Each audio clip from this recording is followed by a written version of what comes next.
هذا العدد برعاية لابوغاتوار ليلي.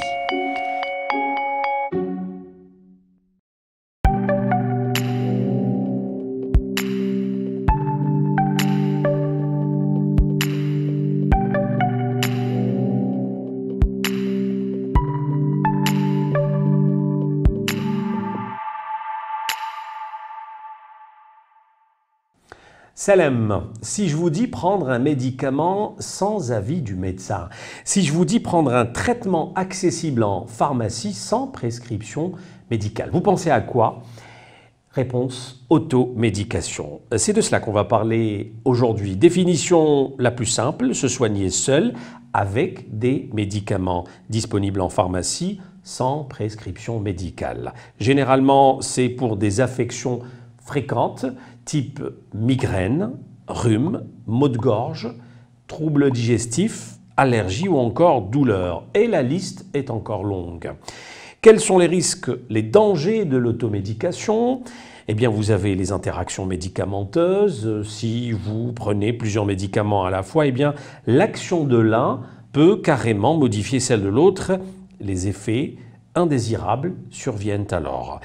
Le retard de diagnostic, certains symptômes seront affectés momentanément, ce qui change la donne, ce qui est préjudiciable pour un bon diagnostic. Les effets secondaires, et souvent on ne les connaît pas assez, attention, ils peuvent être graves, entraînant même parfois des séquelles.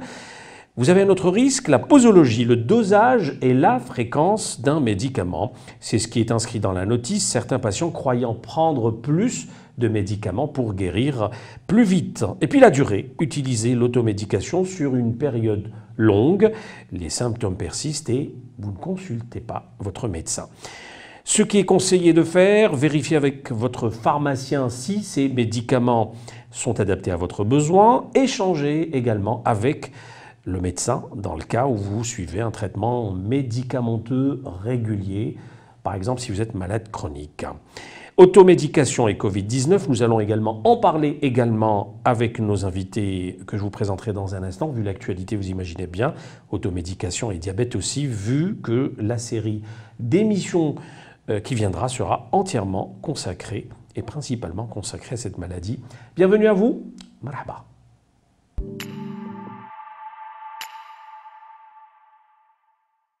Je reçois aujourd'hui deux invités. Docteur Abdelkrim Touharia, bonjour. Bonjour. Vous êtes président du CNOP, le Conseil national de l'ordre des pharmaciens. Vous êtes également pharmacien d'officine. Merci d'être avec nous. Merci à vous. En ligne, Doria Ourlis, directrice générale Afrique du Nord des laboratoires Lilly. Bonjour Doria Ourlis. Bonjour. Merci d'être avec nous également. Merci à vous, merci pour l'invitation. Alors, nous allons d'abord commencer par définir cette automédication. Voilà un terme que n'aiment pas beaucoup les professionnels de la santé, Abdelkrim Touharia, et pourtant, ils doivent faire avec. Tout à fait. Donc, pour un peu définir l'automédication, c'est un choix que fait tout patient pour acheter et utiliser un médicament pour traiter une affection quelconque qu'il a lui-même défini. Donc cela suppose plusieurs actes à la fois. Donc il a fait seul son autodiagnostic et son auto-achat. Donc cela suppose qu'il y a énormément de risques. Donc sans faire recours à un professionnel de santé. Doria Ourlis, les risques de l'automédication sont nombreux, ils peuvent être dramatiques parfois. En effet, donc comme vous le disiez en introduction, une automédication, prendre un médicament soi-même sans un conseil et un encadrement d'un professionnel de la santé, pourrait cacher une autre maladie, probablement plus grave que ce qu'on entend. Donc l'automédication a quand même besoin d'être encadrée par un professionnel de santé. Alors, en ce moment, c'est plutôt le Covid qui est sur toutes les lèvres, on le comprend bien. Abdelkrim Touharia, vous êtes pharmacien d'officine, vous recevez des patients régulièrement chez vous. Qu'est-ce qui revient le plus souvent comme type de médicament en ce moment? Tout Tout à fait. Aujourd'hui, en pharmacie d'officine, nous sommes effectivement, il y a un engouement de la population pour quelques références de médicaments, notamment les vitamines. Tout le monde aujourd'hui a cette crainte d'attraper le virus, d'être contaminé par le virus SARS-CoV-2.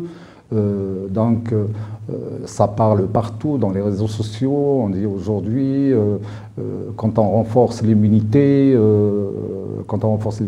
on est mieux protégé. On est mieux protégé. On peut faire passer cet épisode de coronavirus sans qu'on ait l'aggravation de la situation, de notre situation. Donc, aujourd'hui, en pharmacie, effectivement, beaucoup de citoyens viennent chercher les médicaments qui renforcent l'immunité. D'accord. Pour ce qui est de la chloroquine, alors il faut rappeler, aujourd'hui, ce principe actif est utilisé dans nos hôpitaux, protocole qui est adopté par les autorités sanitaires du pays. J'imagine que certains patients, par ignorance, viennent en pharmacie et vous le demandent. Oui, tout le monde aujourd'hui veut avoir, par mesure de sécurité, une boîte chez lui, même plus pour les membres de la famille. En tant que pharmacien d'officine, on vient effectivement, nous recevons régulièrement des personnes qui nous disent voilà, docteur, j'ai des personnes malades chroniques à la maison, des proches, ma mère, mes grands-parents qui sont malades diabétiques, hypertenus, etc. C'est des personnes vulnérables. Nous, est-ce que vous pouvez nous donner l'hydroxychloroquine? On ne sait jamais. Moi, je rappelle une chose, c'est que l'hydroxychloroquine, qui est un médicament connu en Algérie, fabriqué en Algérie, qui est destiné aussi pour traiter d'autres pathologies, notamment la polyarthrite rhumatoïde, le lupus.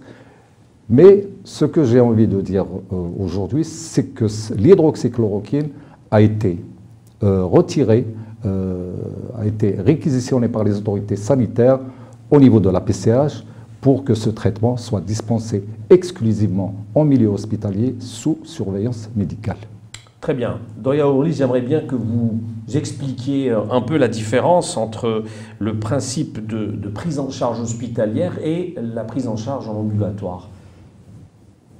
Écoutez, la prise en charge, qu'elle soit hospitalière ou en ambulatoire, se fait d'abord sur la base d'une prescription par un médecin spécialiste ou un médecin généraliste. C'est un médicament qui est délivré par un professionnel de la santé, qui est le pharmacien d'officine ou le pharmacien hospitalier.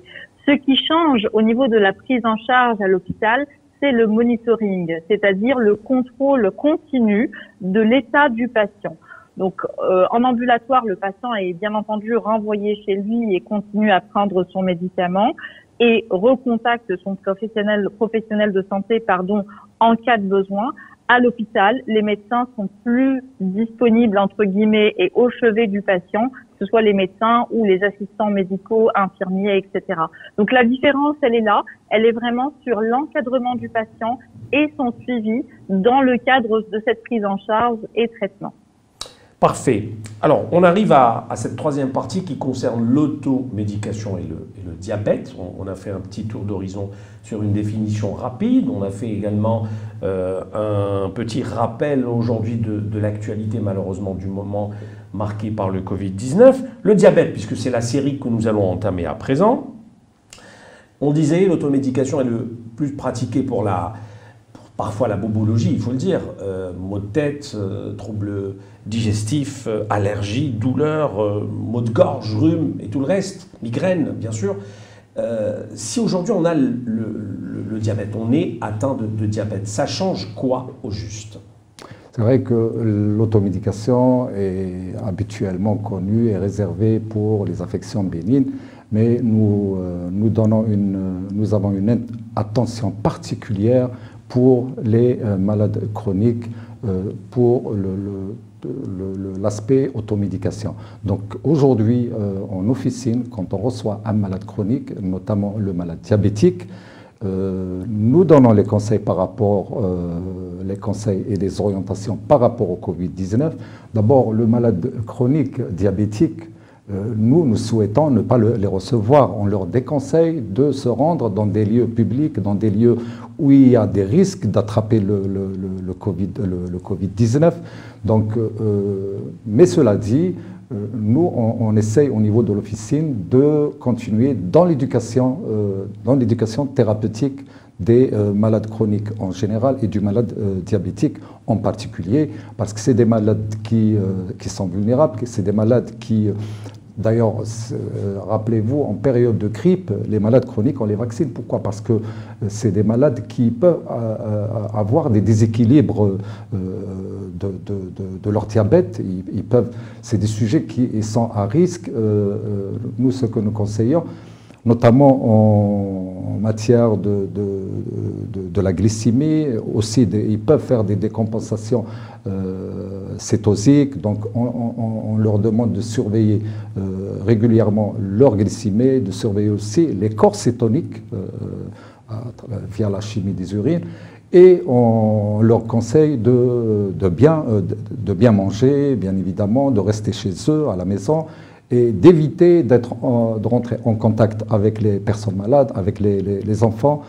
Voilà les conseils en général que nous prodiguons au niveau de l'officine. Et aujourd'hui, plus que jamais, particulièrement avec cette pandémie du Covid-19, chose simple à faire, vous leur conseillez d'envoyer des proches à eux pour venir en pharmacie récupérer des médicaments, et pas eux en personne. Absolument, sachant que dans la panoplie dans l'aspect éducation thérapeutique, dans l'éducation thérapeutique, le principe de l'éducation thérapeutique, c'est d'éduquer le malade, ou c'est possible, si le malade n'a pas les capacités d'assimiler les termes de l'éducation, nous pouvons aussi éduquer le proche du malade. Donc aujourd'hui, nous souhaitons, et c'est ce que nous disons d'ailleurs à tous les malades diabétiques, éventuellement même avec son médecin, de faire de la télémédecine, si c'est possible.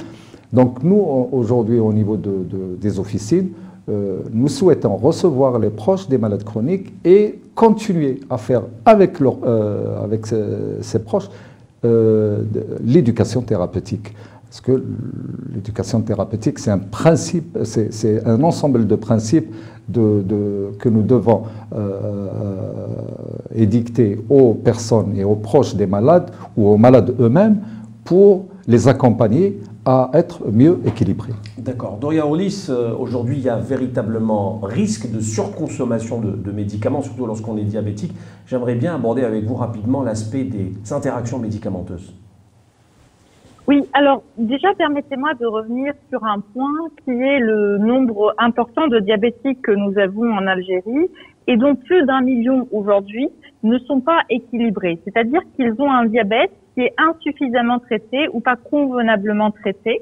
Et donc, ces patients-là sont sujets davantage à beaucoup de risques, soit d'infection ou de complications qui sont liées à leur diabète. Et c'est là-dessus qu'on lutte afin de sensibiliser les patients et de nous assurer qu'ils sont convenablement traités.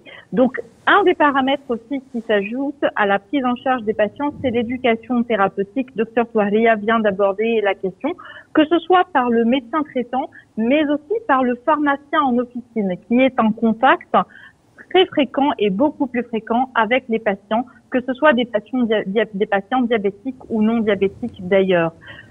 Du coup, l'automédication, oui, dans certaines affections et lorsqu'elles sont bénignes, mais il y a toujours ce nid de diabète qu'il faut considérer. Donc, l'automédication a besoin d'être cadrée par le conseil en pharmacie et l'éducation thérapeutique. Effectivement, les interactions médicamenteuses sont nombreuses. Beaucoup sont connues, d'autres sont inconnues ou en tout cas insuffisamment connues du public ou parfois des conseillers eux-mêmes. Donc, il y a certains médicaments qui, entre eux, vont avoir ce qu'on appelle un effet potentialisateur. C'est-à-dire qu'un médicament va augmenter l'action d'un autre médicament. Ou alors, un médicament peut avoir un effet inhibiteur d'un second, c'est-à-dire diminuer son action et donc son efficacité. C'est-à-dire qu'on peut avoir deux éléments, soit des effets secondaires, soit une non-efficacité ou une efficacité insuffisante, parce qu'on aura pris des médicaments sans consulter ou sans avoir l'aval et l'avis d'un professionnel de santé. Ça peut être un médecin, ça peut être un pharmacien. Parfait, merci pour ces explications. Alors rapidement, les dernières minutes, on les consacre aux questions des internautes qui nous suivent sur les plateformes YouTube, Facebook et LinkedIn. Alors, 4 petites questions. Abdelkrim Touharia. D'abord, quelle différence entre diabétique type 1 et type 2 pour l'automédication, c'est-à-dire là où c'est le plus dangereux? Oui, nous, en officine, on accorde, c'est-à-dire un diabétique, pour nous, c'est un diabétique, donc on traite tous les malades diabétiques de la même façon.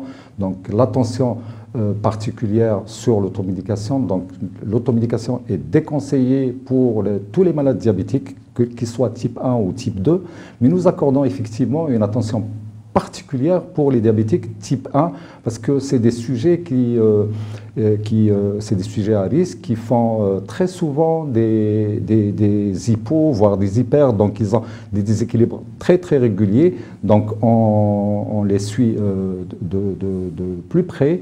On leur demande d'ailleurs de mesurer leur glycémie régulièrement, voire plusieurs fois par jour, pour qu'ils adaptent la dose d'insuline. Donc la différence, c'est que les diabétiques de type 1, ils sont insulinodépendants. Donc il faudrait qu'il y ait un suivi assez particulier pour adapter la posologie de l'insuline en fonction de la glycémie. Doria Orlis, un autre médicament qui ne perturbe pas la glycémie est-il bon à prendre en automédication? C'est-à-dire, est-ce que finalement la glycémie est le seul paramètre à prendre en compte? Alors la réponse courte est non, évidemment. C'est-à-dire qu'un médicament, même s'il n'influe pas directement sur la glycémie, il peut avoir un effet sur les médicaments qui vont impacter l'équilibre glycémique du patient. Je rappelle qu'entre 20 et 30% des patients diabétiques traités n'ont pas encore atteint ou n'atteignent pas leur équilibre et leur objectif glycémique. Donc, prendre encore un médicament sans avis d'un professionnel de santé, médecin ou pharmacien, peut avoir une aggravation de ce déséquilibre glycémique et donc entraîner et contribuer à l'augmentation des risques de complications liées à la maladie du diabète. Très bien. Abdelkrim Touharia, les remèdes de grand-mère sont-ils considérés comme de l'automédication? Vous en connaissez un bout? Oui, les remèdes de grand-mère, ils sont connus. Bon, on ne peut pas les considérer comme étant de l'automédication, mais j'attire l'attention de tous que quant au mésusage de ces remèdes. Il y a nous on connaît anciennement les tisanes de grand-mère, ça fait du bien pour traiter certaines affections bénignes, notamment la toux, quelques bobologies de dermato, etc. On applique quelques herbes, etc. Mais moi, ce que j'ai envie de dire aujourd'hui, c'est que les risques d'interaction entre les remèdes de grand-mère et les médicaments, surtout pour un patient diabétique qui est obligé de prendre ces médicaments, qu'ils soient par voie orale ou insuline, il peut y avoir des interactions très dangereuses et qui peuvent mettre la vie du malade diabétique en danger. Donc moi, tout abus est nocif. Donc je déconseille à l'ensemble d'utiliser notamment des remèdes sur lesquels nous n'avons que l'expérience, nous n'avons pas de connaissances bien précises par rapport aux interactions, aux médicaments que nous connaissons. Parfait. Dernière question d'Doria Orlis, d'un internaute qui visiblement est un professionnel de la santé. Vous allez comprendre pourquoi. Il souhaite avertir, attention, au mirage de l'autonomie. Donc c'est un peu le médecin diplômé, vous pouvez nous l'expliquer. On en a tous un déjà dans la famille, le médecin diplômé. Oui, alors absolument, et c'est le piège à éviter. Effectivement, les diabétiques apprennent finalement à gérer leur diabète et à vivre avec en utilisant, lorsqu'ils sont traités par de l'insuline, les contrôles glycémiques, vérifier l'apport alimentaire par rapport à l'activité physique et ajuster relativement leur dose. Et ça, les patients sont entraînés à le faire par les médecins et les professionnels de santé en général. Cependant, ça ne doit surtout pas dispenser les patients d'un contrôle régulier auprès de leur médecin et ou auprès du pharmacien si besoin, de façon, en tout cas chez le médecin tous les 3 mois en moyenne et chez le pharmacien au besoin. J'insiste là-dessus parce que on observe souvent ça chez les patients diabétiques de type 1 qui sont diabétiques de longue date. Monsieur Dr Touahria en parlait à l'instant. Ce sont des diabétiques qui sont diagnostiqués dans l'enfance et parce que pendant des années on fait un suivi avec des pédiatres et puis leurs médecins par la suite diabétologues à l'âge adulte, commencent à penser qu'ils ont toutes les connaissances nécessaires pour se prendre en charge et c'est là où parfois on peut observer certaines dérives. Donc continuez à aller voir vos médecins, continuez à demander l'avis de vos pharmaciens. Ils sont là pour garantir la bonne santé. C'est notre vocation à tous, la bonne santé des patients qui nous entourent. Merci beaucoup Doria Orlis. Je rappelle, vous êtes directrice Afrique du Nord des laboratoires Lilly, directrice générale. Merci beaucoup. Merci à vous. Merci, je terminerai avec vous, Abdelkarim Touahria. L'éducation thérapeutique, c'est aussi le conseil, et particulièrement en officine. Vous faites ça tous les jours. Vous savez, le Conseil de l'ordre des pharmaciens a mené un long combat pour introduire la notion de l'éducation thérapeutique, l'acte de l'éducation thérapeutique, qui soit reconnu par la loi. Il faut qu'il soit un acte légal. Chose faite, donc la loi 1811 aujourd'hui, dans son article 148, le pharmacien, bon, je reviens, je le définis entièrement, le pharmacien ne peut délivrer des médicaments sans prescription médicale. Toutefois, il peut dispenser certains médicaments sans prescription médicale dans la liste et a été établie par le ministre chargé de la Santé. Le pharmacien d'officine peut faire est chargé du suivi du conseil, de l'orientation et de l'éducation thérapeutique pour la santé des usagers. Donc aujourd'hui, l'éducation thérapeutique est admise au niveau de l'officine. Donc toutes les expériences à travers le monde ont démontré qu'en officine, que le pharmacien d'officine, qui est un professionnel de santé incontournable, vu le maillage et l'implantation des pharmacies d'officine partout sur le territoire national, y compris dans les coins les plus reculés du pays, qui est aussi, il faut dire aussi rappeler que que la pharmacie d'officine est un endroit accessible à tous, gratuitement et à tout moment. Donc le pharmacien a une formation initiale et qui est aussi tenu de mettre à jour et d'approfondir ses connaissances régulièrement. Ça aussi, le Conseil de l'ordre se charge de ce volet formation continue.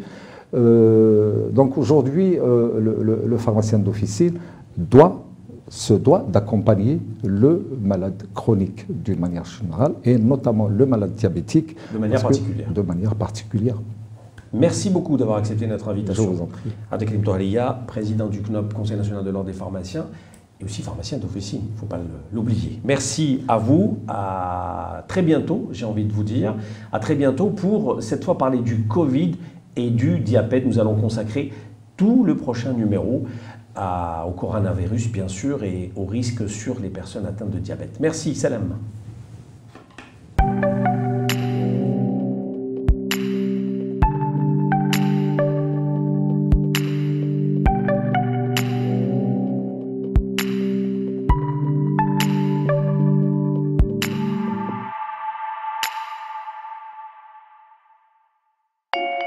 هذا العدد برعاية لابوغاتوار ليلي.